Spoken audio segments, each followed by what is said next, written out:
All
right. What's up, everybody? What's going on? Technical difficulties.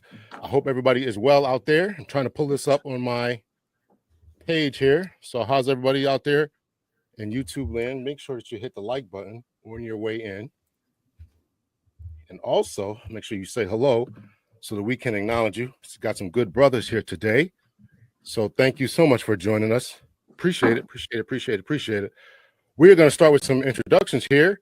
We're going to start with Dr. B. If you could and would tell us about yourself. I am Dr. Brantley. I have a counseling practice here in Connecticut, 3 offices, have virtual counseling as well, and written a couple of books. And I'm also a good friend of Dr. L. My name's Lamar. My name is Lamar Hall, located in Houston, Texas. I am the account manager for New Balance footwear, Midwest territory and South lifestyle. And I do a podcast also with Trey. I'm a co-host for Looking for Love. Hello, everybody. My name is Stacey Jones. I'm originally born and raised in Connecticut. I'm friends of Dr. L and Dr. B. Lamar, you look familiar. And basically what I do, I'm an activist in our community, author, also what they consider what you call a ministry consultant.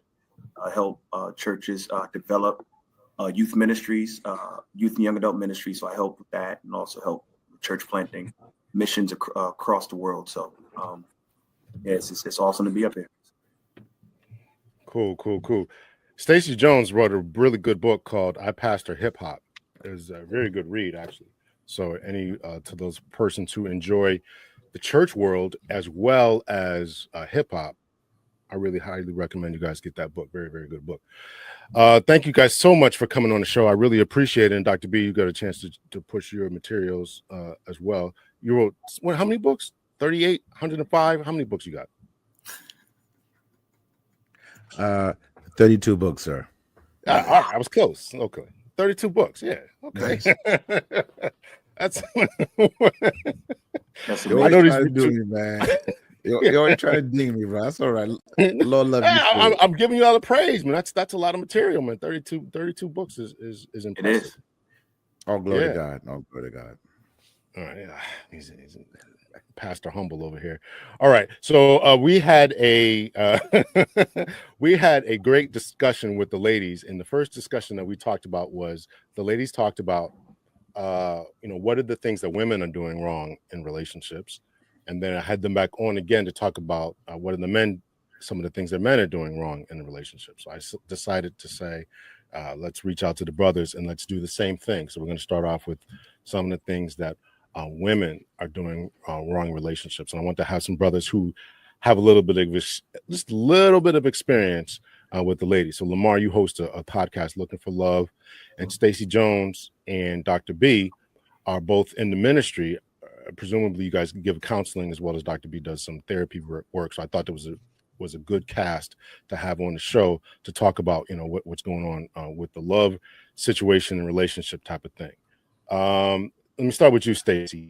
In your travels, in your walks in the ministry, and you're married now, compare your relationship or what you looking for or what you experience pre-marriage and what you're hearing out in the dating market that's going on today, if that question makes any sense. Are you hearing anything crazy from the people that you talk to? Well, I know. I mean, times has changed. I've been married for 25 years now, and within that, I enjoy the relationship that I'm in. I do know the dynamics has changed quite a bit. You know, people view relationships a lot differently now, especially the youngest generation now, and young adults now too, between the ages of 18 and 25. I'll even say people my age that are 50 and up. We have to actually kind of just deal with the whole dynamic on how the world is now. Things are not the way they used to be. There's what you consider traditional views, traditional marriages, and all that. And within that, I know for a fact that some of the values that my wife and I hold are a lot different from where people are at now. And especially even from the component of within my Christian faith. So I can say because the values are different, the way people approach life different, is definitely different, you know. And in regards to that, I actually think that some of the strain may be with some people are the different marital roles, especially coming from what people would consider me having more of a traditional conviction as it pertains to family values. You know, not to say that other people's values are wrong, but it's just I think like roles, the way people see gender roles, the way people see different things, and that's a whole nother pot. And I could just be starting off from there. There's a lot of differences. And I'm sorry if I'm not giving specifics, but I felt like I just need to paint that, use that quick stroke. That's okay. No. It was definitely great what you just said. I'm gonna ask the same question to you, Dr. B. You've been married, do counseling practices. What are you hearing about what's going on out there? Then, now, and how's that relating to your practice and all that? Well, I think from the man perspective, many women are into the externals and not the internals. It's about, you know, how the BBL looks and how their wig and weave looks, and not working on the inside. And so it's more plastic than reality. And I think all the drama series we see on TV and people doing X, Y, and Z, all the filters people can do on their social media pages, people are just not being real. And because you're not being real, when the trials and tribulation of life come, they melt because they're all plastic. So once you can be real with yourself, look at the trauma from your past, and deal with it accordingly, you will have better relationships. But for so many women out there, and men as well, they're not dealing with the trauma of their past, whether it was with their parents or the first and second girlfriend and boyfriend, or husband and wife, whatever it may be. Very good. And you, Lamar, what are you noticing then, now? I'm out there, dude. So I mean, y'all married. I'm in the streets. So I'm dating from 25 to 65. So, you know, and everything in between. So I've had the experiences. Like I said, I was married. You're not doing Shannon Sharp, are you? No. Well, okay. I'm not paying. I'm not paying for nothing. But you know, it's just there is a demeanor of what's going on out there, gentlemen. Because I'm 50. I'll be 53 in a couple of weeks. Okay. And the level of women that you, like they said, we talk about Generation X women. Generation X women are holding on to past values of what Stacey was talking about, is that the dynamics have changed. The rules of the game have changed, but they want to play the old game. The old game doesn't work. So the level of feminism and accountability do not exist in most women. They just don't, you know, and I don't know if that's a thing. I'm not at 25 anymore, V. I did the younger thing, and you have to have better conversations with women. But you gotta understand is that yes, social media is playing a big part of it. Our age group, these women are so unwilling and set in their ways on certain things, and it's like we are in this second phase of our life. We talked about being married. If the first marriage doesn't work, are you going to repeat those, things in the second marriage? Unless you deal with, like you said, internally and start knowing what you need and what you require. These women out here are superficial, especially the younger ones, 35 and under.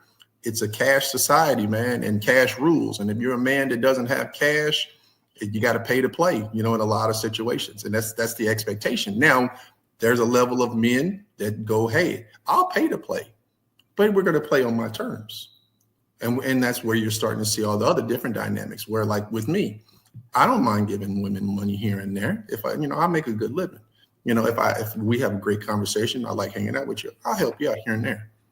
But you're going to know there's going to be other women as well. I'm just not in a phase where I'm like, I'm settling down at this phase. I haven't met the qualities that I require, starting with accountability, and being feminine, that make me want to, to sit down. So I'm noticing a lot of women though who do say, I want to be soft, but I need someone to lead me. So I think there are women out there who want to be soft, who want to, not be the alpha. But again, there's so much of dynamics of people going on that they're not being real. They're not being everything a reality. Like I told somebody earlier, it's 80-20 rule. It's the 80-20 rule, and it does work. You probably won't get all 80, but what most men are doing, they're going after the 20 and leaving the 80. Correct. So, correct. Well, and that's what we're saying is like you have to experience and go through some certain things, but the women are not feminine. And it doesn't. Oh, if you're waiting for a man to lead you, no. I can meet a woman right now and know if she's feminine by talking to her less than 30 seconds. It's just her essence, and it's like. You can't, and I tell women all the time, if you knew what other women would not do, the game would be so easy for you guys.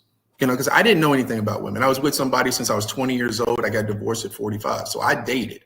You can call me a mass dater or whatever. I had to figure it out. I didn't know anything about women. I had zero interactions prior to being 45 years old. So now I'm learning this, the dynamics have changed, and you get taken sometimes, you get used on these scenarios, but you learn. You got to go in there with a mindset to go, hey, I need to learn these women. And now I can put women into different buckets, and they get treated appropriately on what your background is, on how if you don't come in feminine, okay, I'm gonna put you in this bucket. Okay, cool. Let me say hello to some people here. Rhonda saying, good afternoon, Dr. L, Dr. B, Lamar, and Stacey Jones. Rhonda's also saying hit the like button. She's very good at that. Thank you so much, Rhonda. Good evening to you, Miles. Let's see. Good evening, Rising Phoenix. V is saying hello. Lauren Akers saying hello. Jayla saying hello. Peace to you. A peaceful life. Salute to you. Let's see.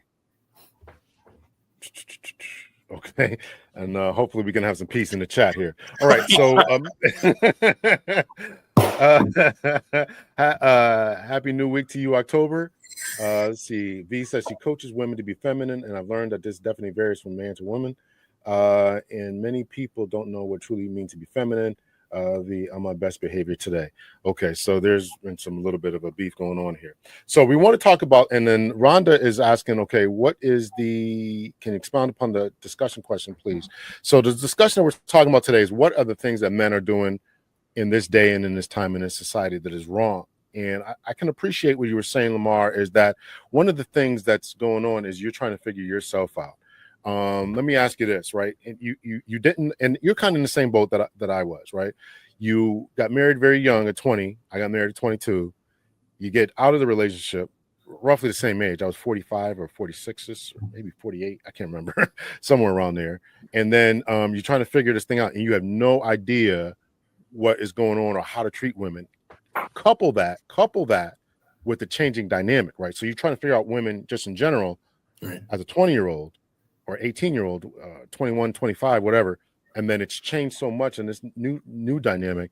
Can you speak about some of the things that you've gone through in order to figure those things out, and let's tie it into what we've done wrong in this day and time? So a lot of it is dating. I mean, you don't get better at basketball by not playing. So you got to get out there and play. So, and that's what women kind of look at it. Oh, you're in your whole phase, or you're a serial dater. It's like, but what happens if you don't know anything? It's like, what if, I have to go through this learning curve, and I'll go on dates, and you have to learn. And now once you go through that, no, I don't go on 3 dates a week anymore, nothing like that. That was just a phase. And that's where you got to figure